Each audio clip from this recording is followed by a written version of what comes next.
Good afternoon to all my listeners. Today we are going to understand Bhagavad Gita from Acharya Prashant's book, Volume 1 of Srimad Bhagavad Gita. And today we are going to continue with verse 2.7, which is titled as A Map for Decision Making. So let's start. With my nature overpowered by weak commiseration, with a mind in confusion about duty, I supplicate thee. Say decidedly what is good for me. I am thy disciple. Instruct me who have taken refuge in thee. So the words here used as thee and thigh are from archaic English.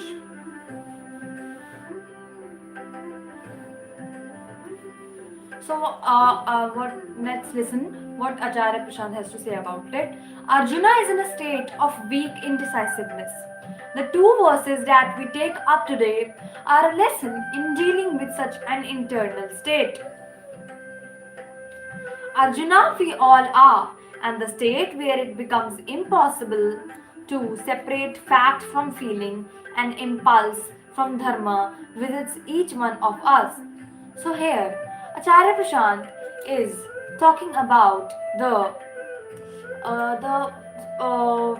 scenario of utter indecisiveness which we come in our lives quite frequently. He is emphasizing on the dilemma of prioritizing dharma in comparisons to feelings and impulses. So he is saying that we are all Arjunas here or there in our life. We are all Arjunas. And next. So it's instructive to see how Arjuna deals with that situation and what is it in Arjuna's manner of dealing with this inner conundrum that makes him worthy of the Gita, right? So here Acharya Prashant is putting emphasis on that it is such a common problem that we face dilemma of in comparison to our feelings and between dharma. So why is only Arjuna is the one deserving of Gita? So let's see this. So he says, with infirmity, timidity, and restlessness obfuscating my swabhav, real nature, truth that the self is, here I stand in front of you, Krishna. I see I am in trouble. I see I am in trouble and out of state of being. I am asking you, I do not know what is my responsibility, my duty, my dharma right now. So I think the main reason which makes Arjun here deserving of Gita, that he is utterly honest of his feelings and his dilemmas to Krishna. And he wants to prioritize dharma. He has an inclination of prioritizing dharma, but he is so clenched by the superstitions and attachments that he is getting confused. Samudhatta refers to a state of delusion in which one loses all wisdom, all discretion. So I am in that state and I am asking you, decide firmly what is right for me and tell me, here I stand in front of you as your disciple. So Arjuna is saying that to Krishna that I am standing here as your disciple. Please give me the right direction towards making my decision with dharma. Arjuna for the first time in the Bhagavad Gita, and this happens after 54 or 40, 55 verses very clearly, unambiguously surrenders to Krishna at least in words, by saying सियासते हम सधी मम त्वम Nam. I am your student, I am your Shishya. You please tell me. I have already described my condition to you. All kinds of feelings, emotions. The word used here is timidity, the weakness, the softness that artists out of not solidly knowing your center. That influence from that dosh, that influence from Prakriti has totally dominated my inner truth at this moment. I do not know anything. It's a beautiful thing to say, I do not know anything. So Acharya Prashant is saying that it is indeed very beautiful to accept that one does not know anything and is overpowered with his feelings or his and is in utter state of confusion. So, in the 54th or 55th verses, Arjuna will finally very clearly admit to Krishna that he will say that he is Krishna's disciple, and he will describe his condition with absolute truthfulness to Krishna, and he will give a detailed explanation of his timidity, his weakness, his softness that arises out of his not just knowing his center, his dosha, and the influence from Prakriti has totally dominated his inner truth. And lastly, we'll say that I do not know anything. So what do we see from here? Something very important. We said we all are Arjunas, and we therefore face the same kind of predicaments, right? The body calls, the past beckons, feelings overpower the mind, and we realize that we are not on a firm footing, that the ground beneath our feet is shaking. We do realize that we have at least that much of discretion left to see that we are not on a solid footing. Something indeed is not right with our situation, right? We all experience that. So Acharya Prashant here is describing that every person's in every person's life he becomes Arjuna. Everyone experiences the utter state of confusion and the bodily instincts, attachments, feelings, um, um, feelings overpowering him. Uh, and here every person can feel his feet shaking, and his past becomes him. His mind overpowers him, and the dharma is not able to act right on that individual. So every person has the situation in life, but Arjuna is deserving of the Bhagavad Gita because he is very honest in explaining Krishna his plight and admits that I do not know nothing. I don't know anything. But how is Arjuna different? What makes him so distinct from us that Gita was bestowed on him, whereas we only keep falling from one abyss to the other? There is me and there is Arjuna. Both of us are shaky, shivering, indecisiveness, flickering. The consciousness does not know the truth. So there is a lot of vacillation. But in the same situation, Arjuna does something very unique indeed, something quite exceptional that the rest of us fail to do. What is it? Arjuna does not back himself. Arjuna does not console or regale himself by saying, all is well, I know what I am doing, and I will be able to manage it on my own game. The game that is on within. I am the one who will be able to bring it to conclusion. So here, Acharya Prashant is shedding light on the difference between a common individual who faces the situation of utter confusion and Arjuna in the same place. So, a common man in this situation will be shaking, shivering, will experience extreme indecisiveness. His eyes will be flickering. His consciousness will not know the truth, but he will not admit himself that he does not know anything. He will rather say to himself that all is well, I know what I am doing and I will be able to manage it on my own. So that is the difference between Arjuna and a common man.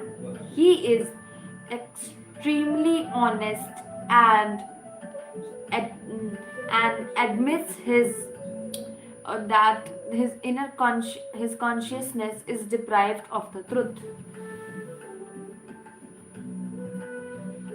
Arjuna is being honest. He knows that he is trapped in something that is very way beyond him to handle. Arjuna acknowledges that he does not have it in him to manage the situation that surrounds him without and within. So he simply says, my discretion right now is overpowered, dominated, obfuscated, coveted, stupefied. So Arjuna is in simple words, he is saying that his discretion right now is overpowered, dominated, obfuscated, covered, stupefied. I will not be able to do the right thing for myself. In this way, he shows us that the best way to back oneself in a difficult situation and the best way is do not back yourself. It is a great wisdom to know one's limits. Only fools confuse Prakriti with Paramatman, the limited material with the unlimited truth. And therefore they confuse their limited strengths and abilities with something far bigger. If only the great self has great capacities, why do you want to ascribe great capacity to yourself when you fully well know that you have strayed away a great distance from the great self? Should that not be obvious?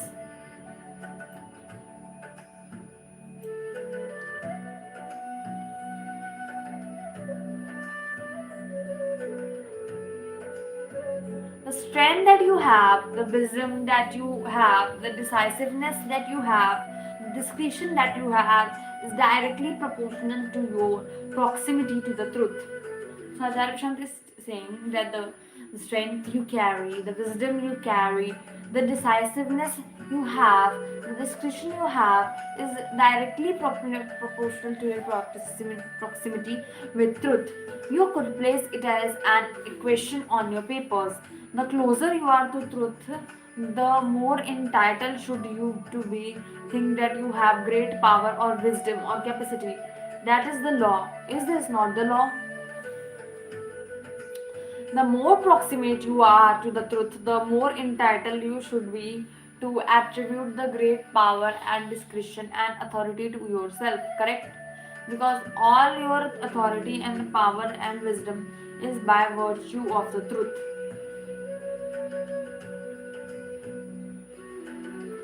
The more proximate you are to the truth, the more entitled you should be to attribute great power and discretion and authority to yourself, correct?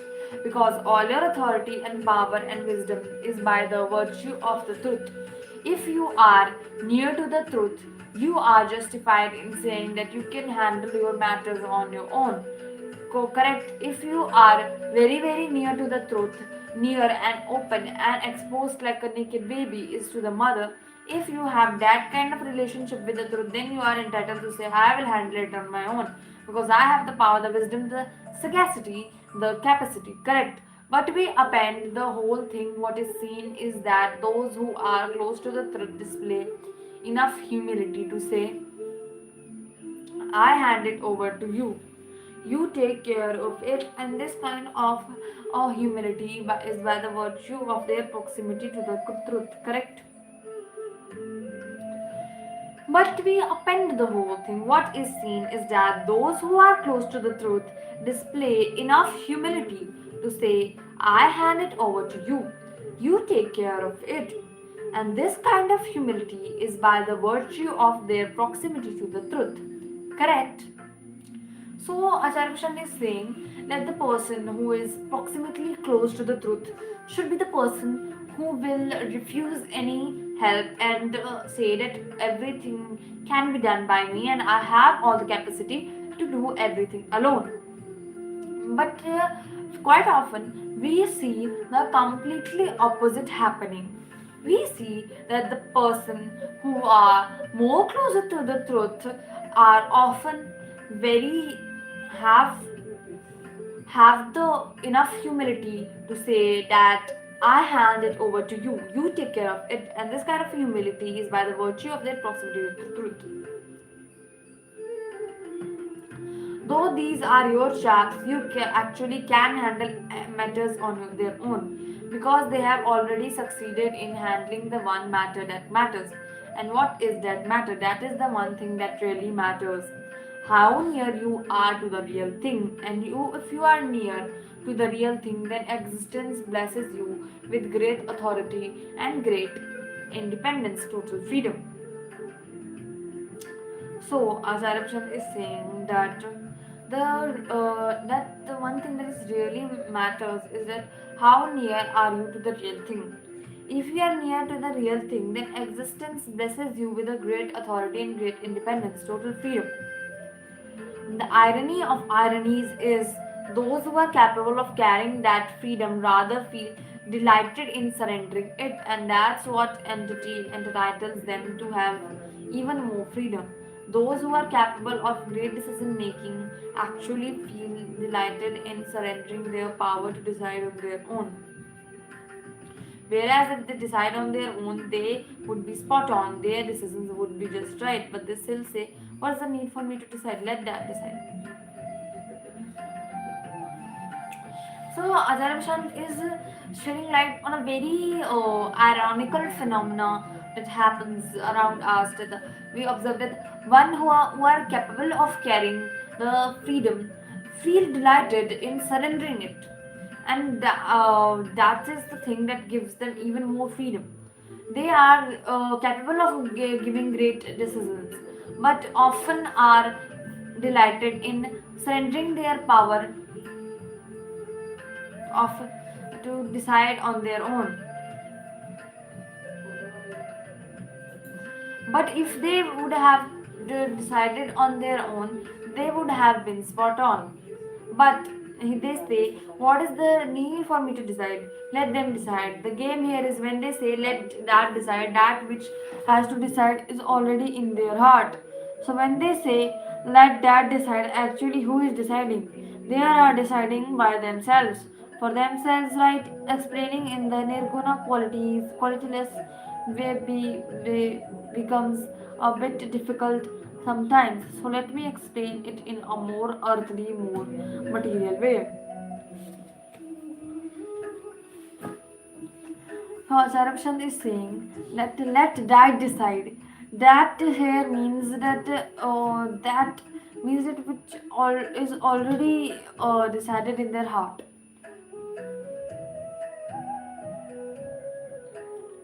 They are deciding by themselves for themselves, right?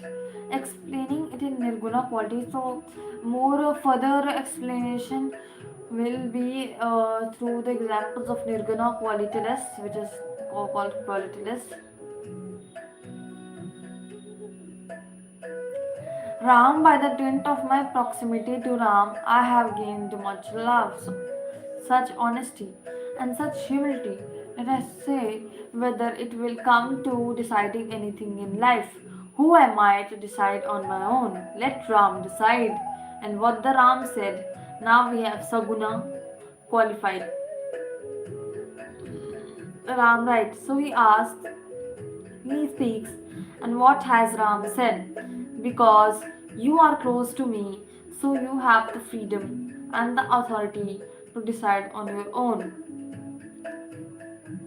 So the people give the example of Ram that we are close to Ram, and the Ram is the one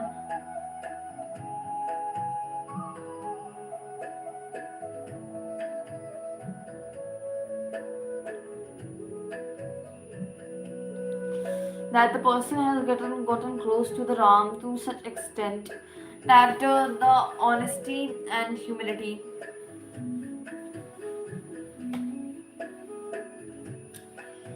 that the honesty and humility has reached or the level that he is giving his decisions to Ram. And what has Ram said? Now we have Saguna, qualified Ram. Right? So he speaks, and what has Ram said? Because you are close to me, so you have the freedom and the authority to decide on your own. But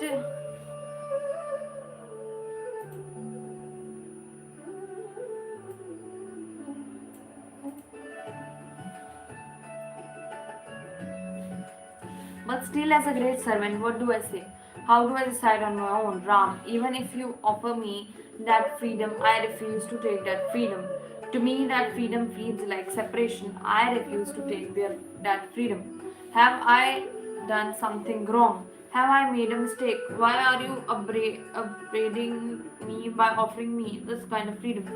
This kind of freedom feels like yoke to me. No, I won't. You decide for me, and I insist.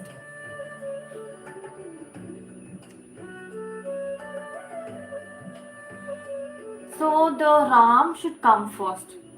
We should we should refuse the freedom and give Ram the freedom to decide what is right and what is wrong. Ram first, not ladies first. Most people do not understand that. So Ram first. So Ram has to decide for me. The beauty of this thing is Ram is not there. Ram is here pointing at his chest. So when I say Ram has to decide for me, I decide for myself, and that's the greatest kind of freedom that you get only in surrender. You tell Ram, you make the decision for me. Ram for the purpose of his illusion is Saguna. So he sits here and he has a face and a voice and everything. But where is Ram actually seated? Here in the heart. So Ram is not another individual. He is sitting in the heart. So when I say Ram will decide for me, actually that's when I, for the first time, truly and authentically and absolutely freely will decide on myself, because now my decision is coming from my own heart. So it is authentically and completely mine. Otherwise, usually, where do our decisions come from? All kinds of influences. So are they ours? But when my decision is taken on my behalf by my Ram, then the decision is coming from my heart, and therefore if it is not Rama's. So when I say that Ram will decide for me, actually that thing means that the first time, truly, authentically, and absolutely, I will decide freely for myself, because now my decision is coming from my own heart, not by societal expectations or anything, or by some greediness like that. Nothing like that.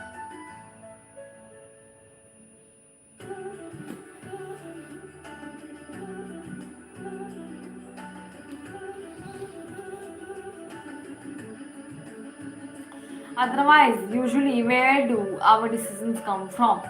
All kinds of influences, right? So, are they ours?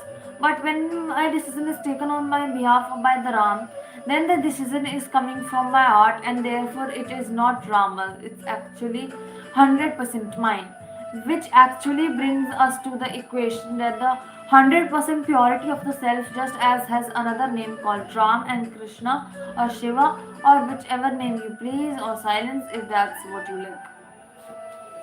So when the person reaches the truly authentic or absolutely free of state, then he is the one who is called the Ram, Krishna or Shiva, or basically silence, whatever you like. So that is it. But this kind of a puzzling equation will never be clear to the material mind. He will not realize that the greatest freedom, we repeat, is found only in surrender, proximity. When you give it up, you gain it fully. And that's Arjuna's secret in this verse. He is giving it up. He is saying, Swabhava is Atma. Right now I am distanced from my Swabhava, and what is between me and Swabhava? All kinds of weaknesses, frailties, feelings, katrata.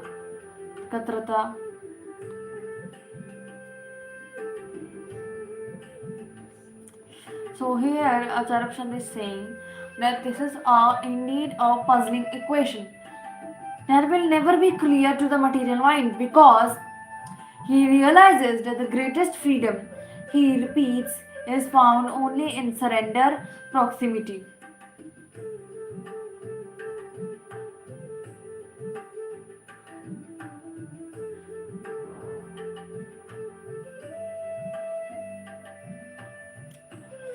So when you give up, you gain it fully. Arjuna's secret lies in this word. He is giving it up. He is saying Swabhav is Atma. Right now I am distanced from my Swabhav.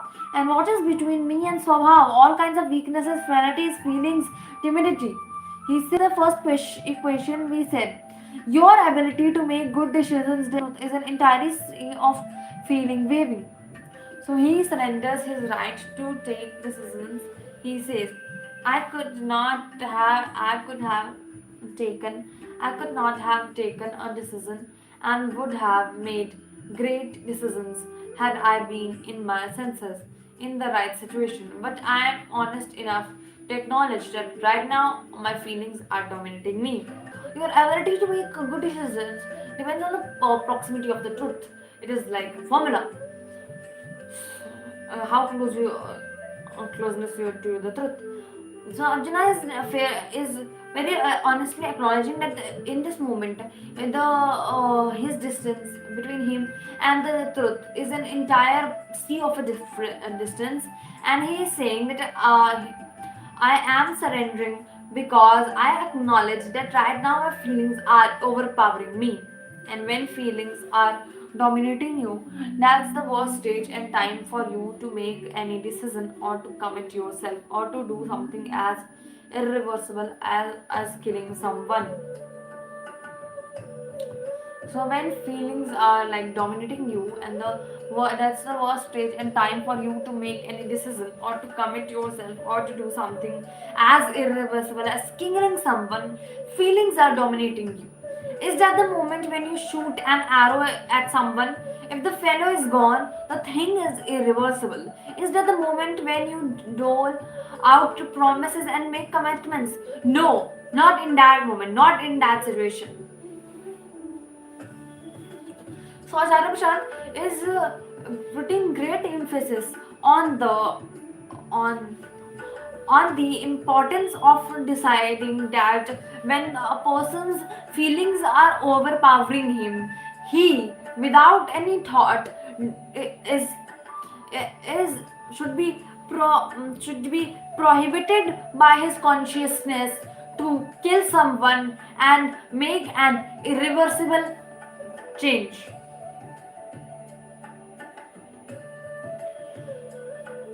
So Arjuna, and he should not even make any promises and commitments when his feelings are overpowering him. So Arjuna says, right now I just don't have it in me to make such an important decision, and it's a greatly important decision. It's a Mahabharata. I will fight or I will quit. That will decide the fate of the subcontinent. So I'm not going to decide. I am not backing myself here. I will back myself only when I am close to the truth. I am not close to the truth. I recognize something has separated me from the truth. I cannot even speak to the truth right now. A great distance has been created. At this moment, how do I make my decisions? Know something very evil is happening in my mind, my life. What do I do? So Arjuna here is saying that right now I just don't have the capability of making such an important decision. The decision is that I will fight or I will quit. That's a very central decision towards not the fate of him and the other and his army and the opponent's army. It will decide the fate of the whole of Hastinapur and many more like lakhs of people.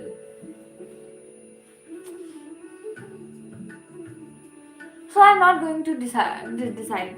I'm not backing myself here. I'm like not backing myself with or any kind of overconfidence that I can do it. I know it by myself. I will acknowledge the advice and learnings coming from Krishna as his disciple.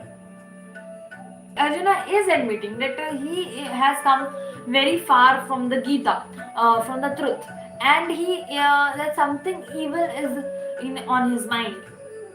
He is giving a great method here. He's saying that because I am separated from truth, so I will not decide. I would rather request the truth to decide on my behalf. So he prostrates and says, I am your disciple. You decide on my behalf, and whenever is your decision, I will accept. Who am I to reject your decisions? Who am I to make decisions on my own? I have already made a huge blunder by doing something I shouldn't have done now. How do I continue in the same vein? So I stop here. So Arjuna is basically reflecting on the past mistakes he has done, when his feelings had overpowered him. So he is saying that this time I will correct myself and come and give my complete honesty to Krishna and listen to him as a disciple. And instead he says, you please make clear decisions for me. That's what I'm saying to you. You please tell me what to do. I am a student, I am a disciple without any resistance, without any doubt. I will simply accept the decision that you make for me. So Arjuna is like in a way trusting blindly on Krishna and he is your disciple, and whatever decisions will come from Krishna's side, Arjuna will act on that without any doubt. On another day, I wouldn't have come to you with such a request. On another day, I would have felt capable, competent. Today, I just cannot trust myself. My own situation is proof enough that I am untrustworthy. See how I shiver. I look at my face, look at my feelings, look at my eyes, see how my entire being is vibrating. I just don't know where my center is. I am lost, and I would be supremely foolish to back myself in such a situation. Arjuna is delivering us a lesson. So Arjuna is giving a description of his situation that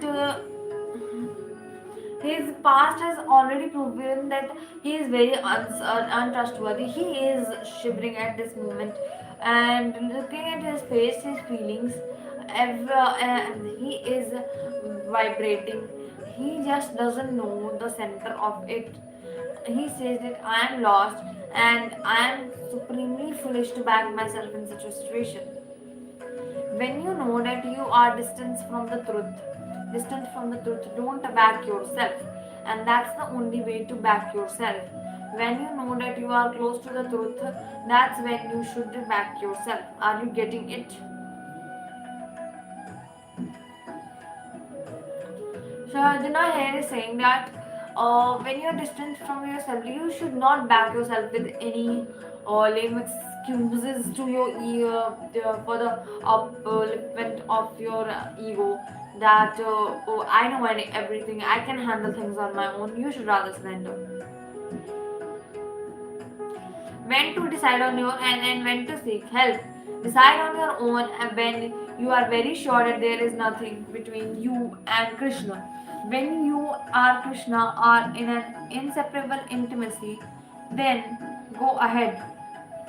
Sahaja is then the word for you. Do whatever you like to. You just cannot do wrong. Even if you slip, it would be a divine slip. Even if you throw dirty jokes,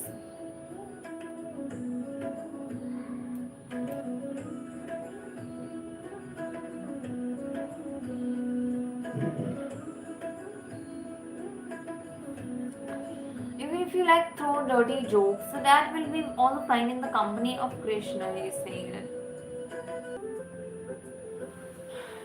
Even your mistakes will be somehow proved to be miraculous if you are in the company of Krishna. Like a batsman trying to slog, getting on an outer edge, and the ball flying all the way for a six. It's that kind of form. You know, when everything just goes right for you, you can do anything. You can say, "It's my day, I am with him. Whatever I do now is going to be just right." In fact, now your actions are not to be measured on a scale of rightness. Now your actions become the definition of rightness. So here Acharya Prashant is giving the example of a batsman trying to slog into getting an outer edge and the ball is flying at the way for at the like six. It's that kind of form. You know, when everything you just goes right for you. You can do anything. You can say, "It's my day. I am with him. Whatever I do now is going to be just right." In fact, now your actions are not to be measured on a scale of rightness. Now your actions become the definition of rightness.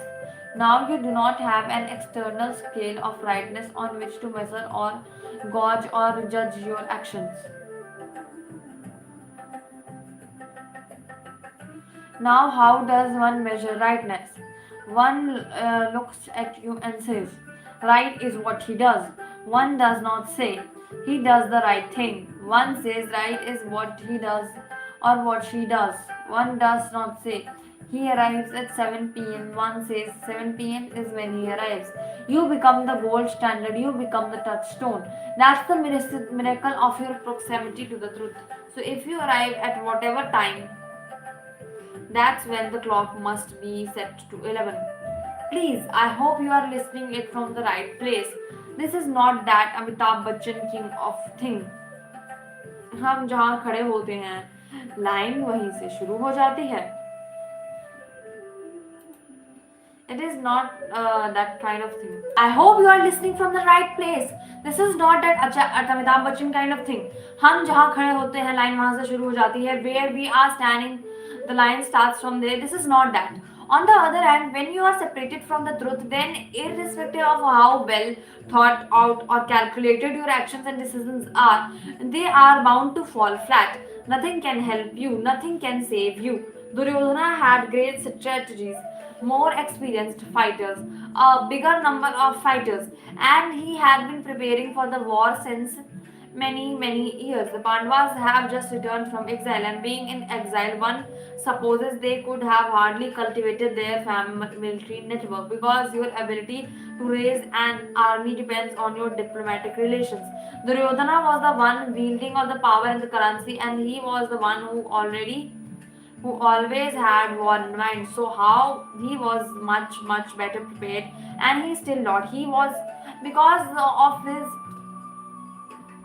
not being proximate to the truth.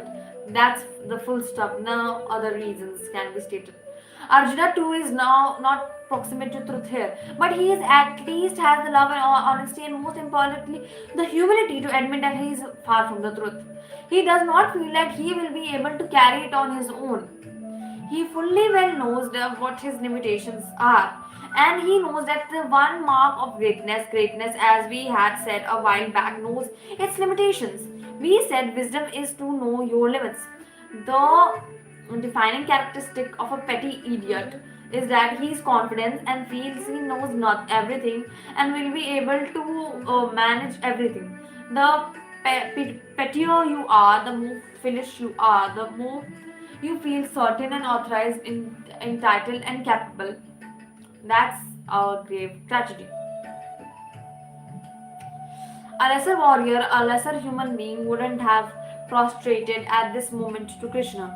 Forget Duryodhana. Even Bhima and Yudhishthira are not coming to Krishna to acknowledge their shaky states. They are all standing in a hollow pretense of firmness. We are okay. We are mighty warriors. Come on, bring it on. We are up for a good fight. And the mightiest of them all, what is he doing? He is acknowledging his religion, and that's why he's the mightiest and the greatest and the recipient of the Gita.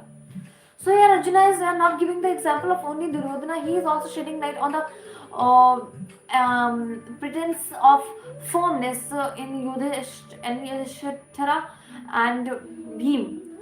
But the greatest one of the five brothers is sitting like a disciple with full discipline besides Krishna. So that's the difference between a fool and a self-aware person. Always remember that equation. When you are with the truth, do whatever you want to. The joke there is that when you are with the truth, you do not want to do anything on your own. You want to let the truth do its thing, which we said is freedom of the highest order. Because when you are with the truth and you want the truth to do its right thing, you are actually letting the truth in your heart do its thing, and the truth in your heart is basically who you really are. Therefore, that's when you are allowing your real identity to express itself. Should I repeat the example, the Saguna one? So you are telling Ram, you make my decisions, you do it for me, you remember that bhajan, you used to sing it a lot. A beautiful song by Hari Om Sharan. He has sung it beautifully. The song is titled as Ram Naam Sohi Janiye. So it is like some this. Know only the name of Ram, by which everything becomes delightful. Wherever Ram resides in every atom, recognize him as Ram. Your Ram will help you cross the ocean. Why should the mind remain despondent? Your Ram will help you cross ocean. Why should the mind remain despondent? Why fear? Why fear? Your boat is entrusted to Ram. Every wave is managed by Hari. Your boat is entrusted by Hari. Only Hari can lift your burden. Why should the mind remain despondent? Your Ram will help you cross the ocean. Your affairs are in his hands. The reins are in his hands. Your affairs are in his hands. The reins are in his hands. Even your defeat is not your defeat. Why should the mind remain despondent? Your Ram will help you cross the ocean. You will find the shore effortlessly. You will find ultimate support. You will find the shore effortlessly. You will find ultimate support. Just hand over the rope and see. Why should the mind remain despondent? Your Ram will help you cross the ocean. You are faultless. What do you fear? God is with you at every step. You are faultless. What do you fear? God is with you at every step. Just call out with a little devotion. Why should the mind remain despondent? You are faultless. What do you fear? God is with you at every step. You are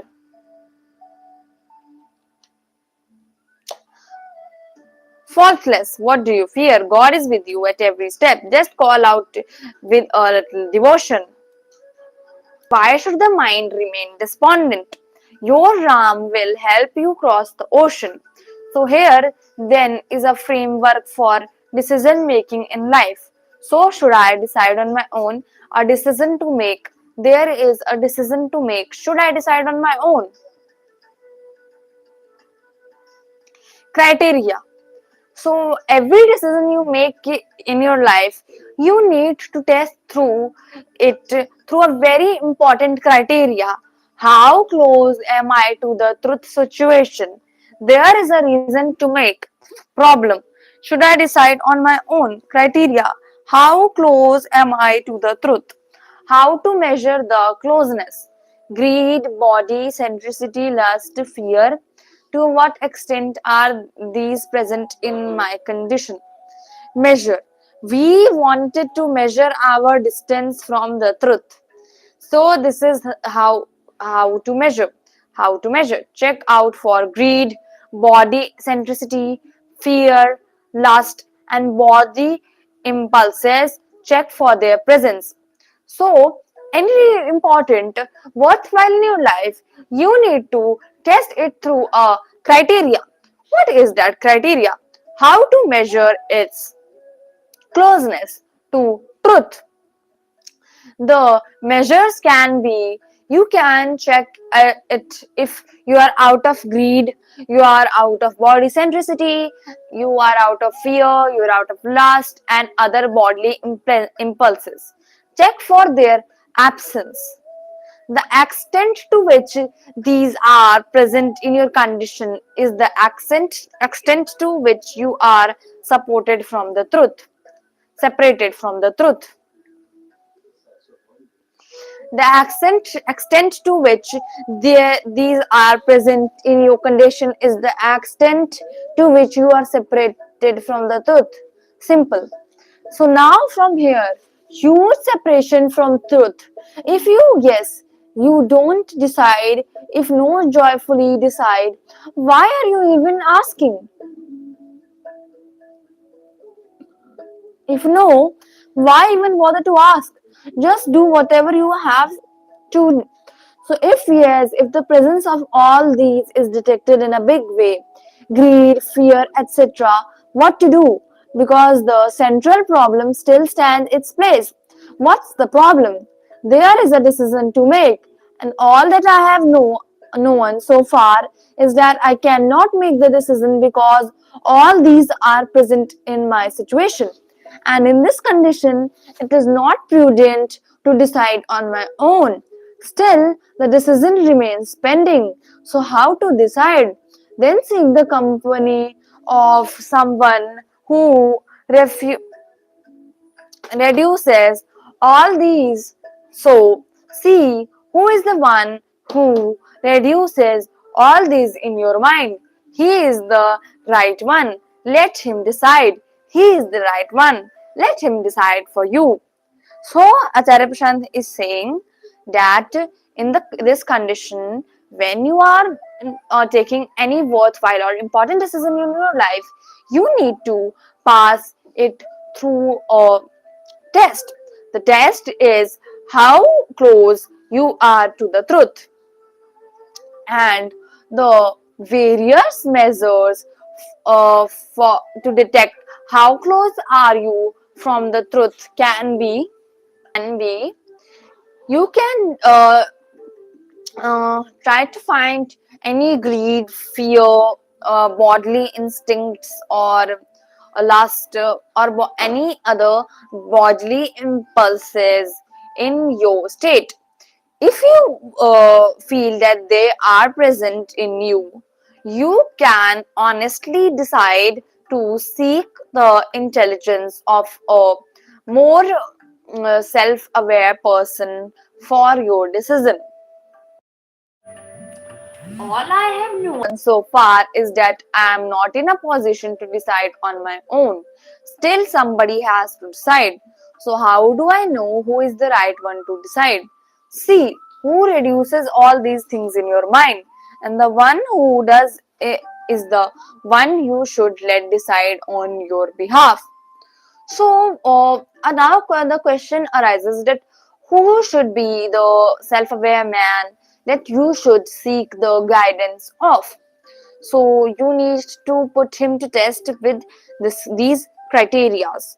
You should keep in mind that who reduces these uh, uh, all these bad elements from your mind, like greed, bodily impulses, attachments, fear, anger. Like these, the person who reduces all these elements from your mind is the person who can guide you in a right way. Do you have a nice tree now? A decision making tree in front of you on the paper? When I am in a great space to make decisions, when the mind is empty of all this nonsense, or you could say, when the mind is full of truth, but the truth is abstract, the truth is nothing therefore. It is not something that can be positively detected. You cannot detect emptiness, can you? You can detect something, you cannot detect emptiness. So Acharya Prashant is saying that now by so many criteria and so many tests, you have a whole decision making tree in front of you on the paper. So how to recognize when you are closed to the truth? So close. So the truth is abstract. The truth is nothing. Therefore, it is not something that can be positively detected. You cannot detect emptiness. Can you? You can detect something. You cannot detect emptiness. So there is a difficulty in detecting truth, but there is a relative ease in detecting falseness. So we should rather detect falseness, and we said that these four things stand for falseness. We will try to detect them, and if they are found in my mind, then in the mind, then we immediately know. No, I should not be the one making decisions. The mind stands corrupted.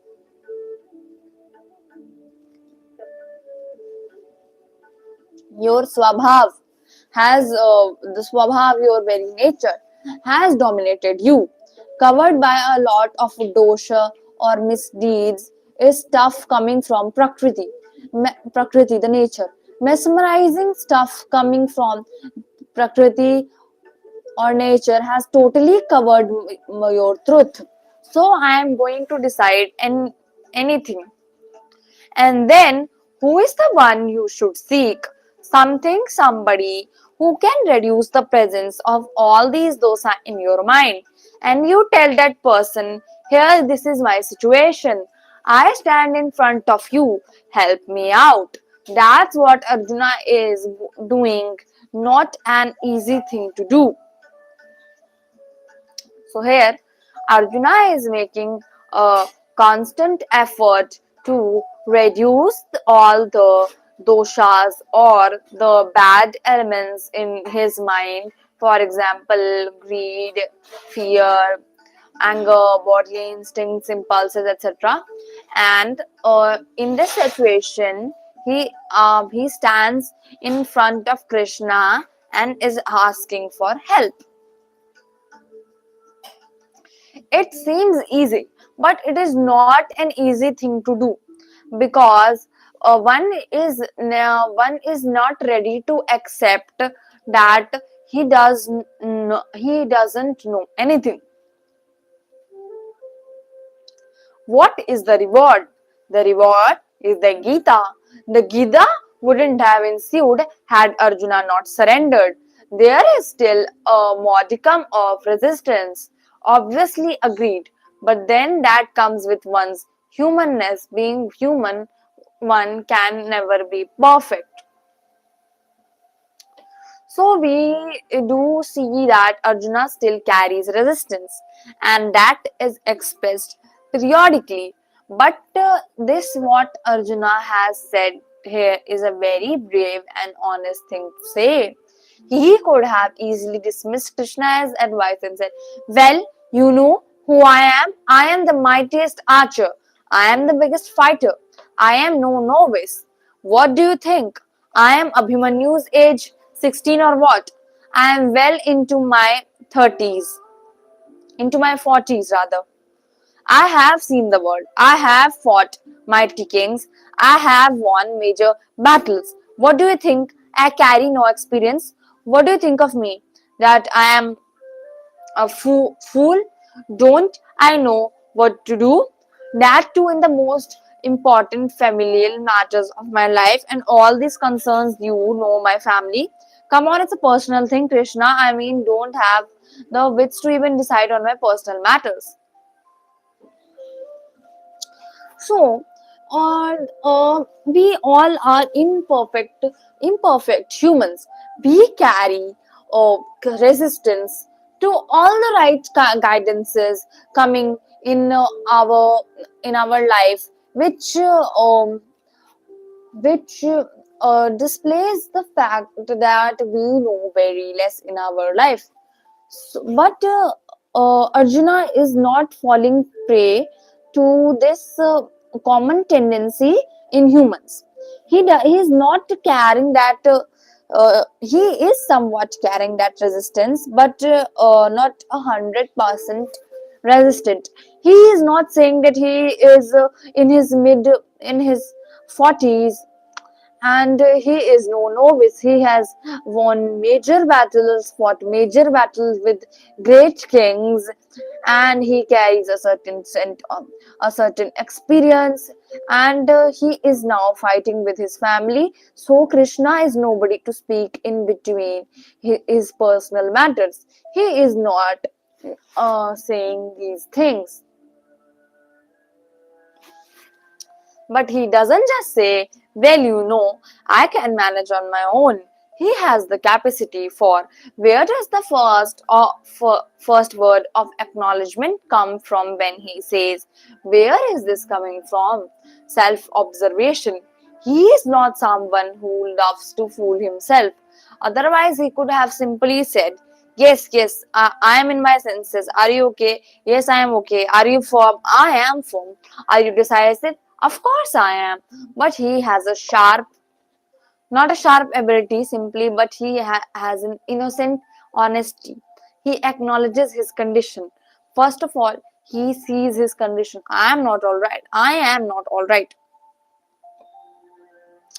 This is a simple thing, but somehow, wow, most people find it very difficult to practice. When you are not all right, you do not acknowledge that you are not all right. You pretend that you are all right, and that's what I said. You back yourself at just the wrong time. It's not wrong to back yourself, but one should back one's real self, right? Point taken. It's not wrong to back oneself, but which self are you backing? When you say I'm backing myself, which self are you talking about? Why back your wrong self? Arjuna, by virtue of his capacity for self observation, realizes that right now he is at a great distance from true self, and he says only the true self deserves to be back, and that the true self I have lost sight of it. There is a huge fog or something in between, just can't see through it. Therefore, I am not going to needlessly, foolishly back myself. I won't do that. Now Acharya Prashant is coming to the test for testing your proximity to truth. He has listed four mental infirmities, but you can extend it to 40. Um, uh, for every person, his mental infirmities are different, but some lie common in every person. So you can add it to your own experiences.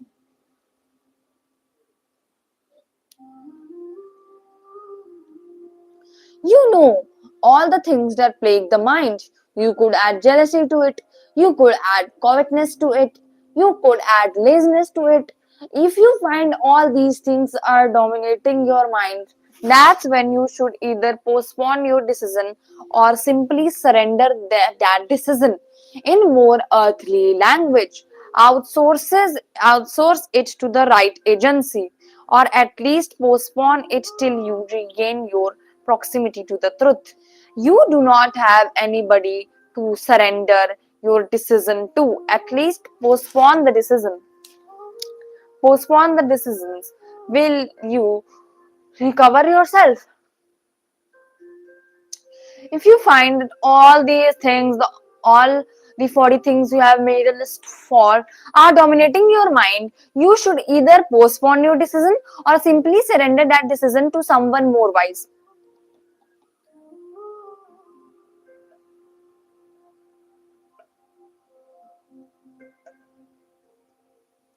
But again, there is a catch here. How will you recover yourself? Only by seeking company of the right one. And if you can seek company of the right one, then anyway you have surrendered your decision to the right one. The catch here is all your instincts call out to the loudest for immediate decisions when you are in grip of impulses.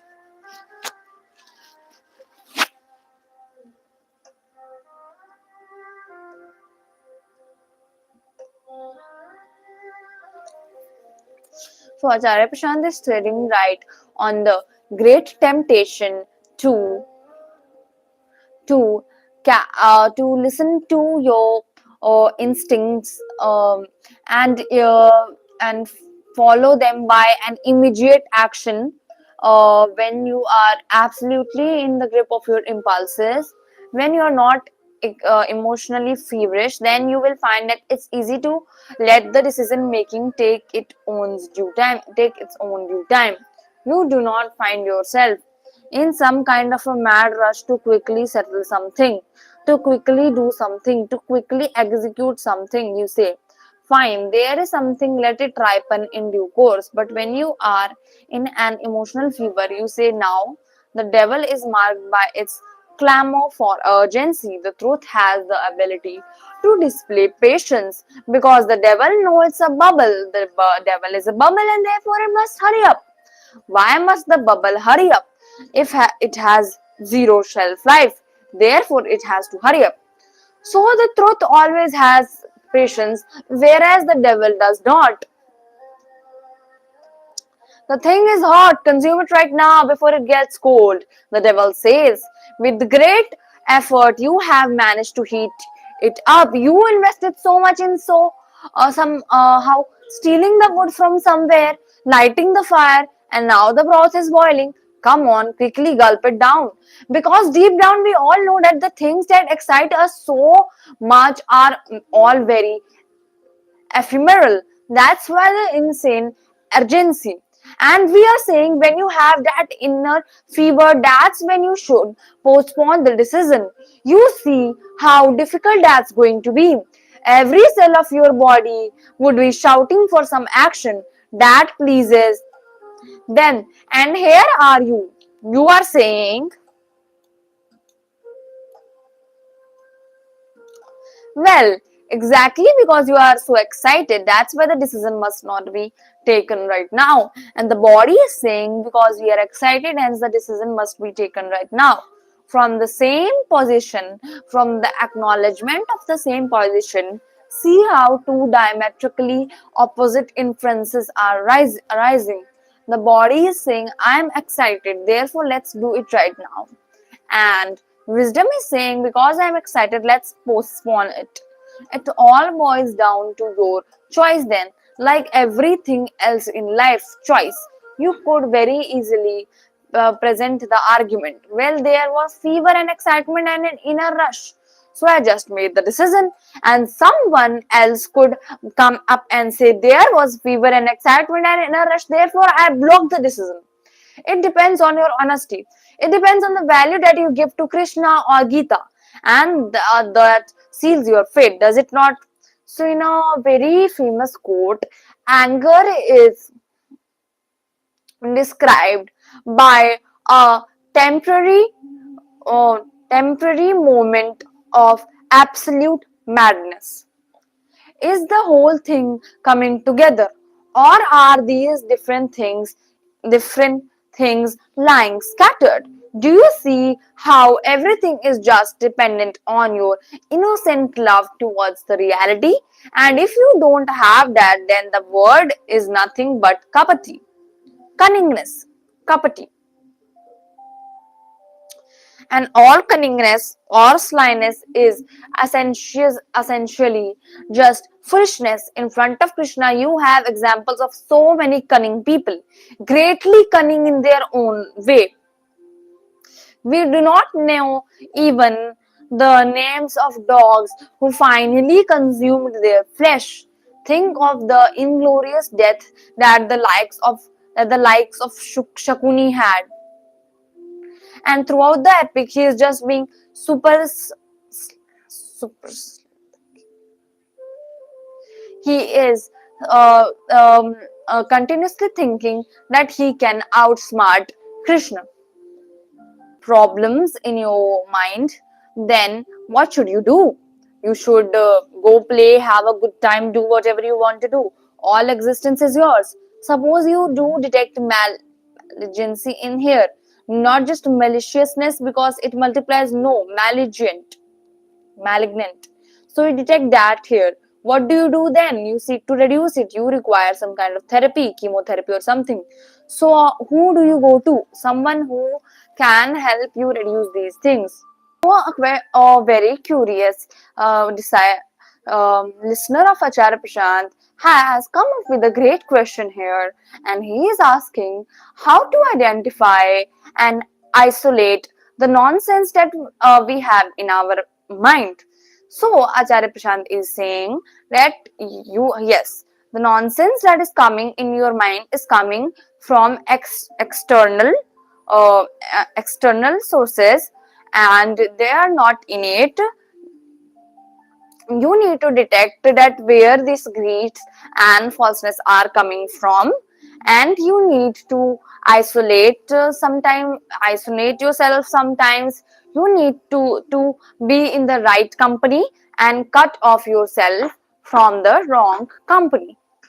So here comes an end to the verse 2.7 of Acharya Prashant's Bhagavad Gita Volume 2 book. If you like my video, please like turn please like my video, and if you want to share your feedback, please write a comment, and if you want to share this video friends and family, then please share my video, and if you want regular updates, then please subscribe my channel and click the ring button. Thanks a lot. Arjun 2727 for regularly listening to my videos and commenting your feedback. It is really from important for me. Okay, I will give acknowledgement to your request. After this book, we can read the book Truth Without Apology. Thanks a lot.